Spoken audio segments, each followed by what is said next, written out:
tunawaomba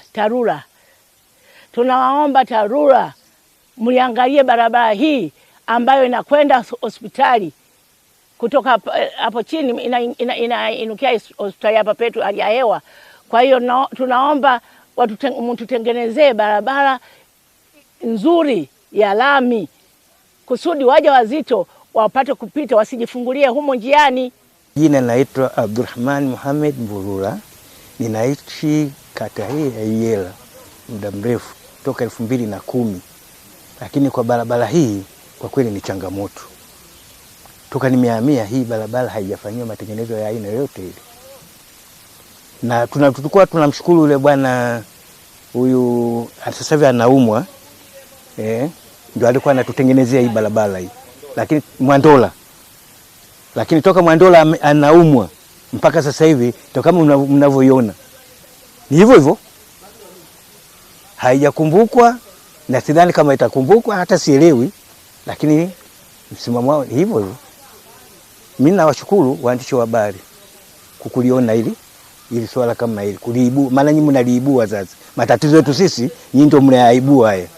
Barabara yetu inatusumbua na maji tiririka yanatusumbua na hata maji hatoki mabombani, maana barabara imeharibika,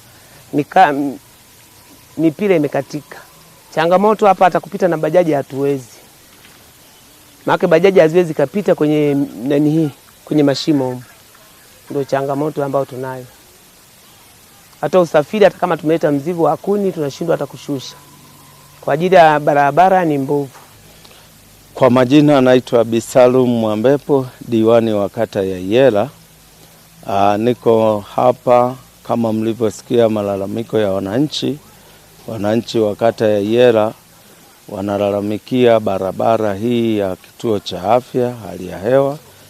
Ni barabara ambayo haipitiki, ni miaka mingi imekuwa na changamoto kubwa ya madimbwi, kwa hiyo hapa barabara haipitiki. Lakini pia mimi kama diwani nimeweza kulifanyia kazi kwenda kwa mheshimiwa mbunge wa jimbo letu la Mbeya mjini, Mheshimiwa Patrick Adikini Mwalunenge, kumpelekea hii adha. Lakini pia mheshimiwa tunashukuru ameipokea. Majibu tutapata muda sio mrefu sana ambapo atayatolea majibu, lakini tunaamini mbunge wetu kwa sababu ni mbunge wa vitendo, ni mbunge wa utekelezaji, hili anakwenda kutekeleza sio muda mwingi. Lakini pia ni waombe wananchi wa kata ya Iyela tuweze kuwa wavumilivu wakati serikali inaendelea kulifanyia kazi. Kwa baada ya hapo tutakuja kutoa tena taarifa nyingine. Asanteni sana kwa kunisikiliza.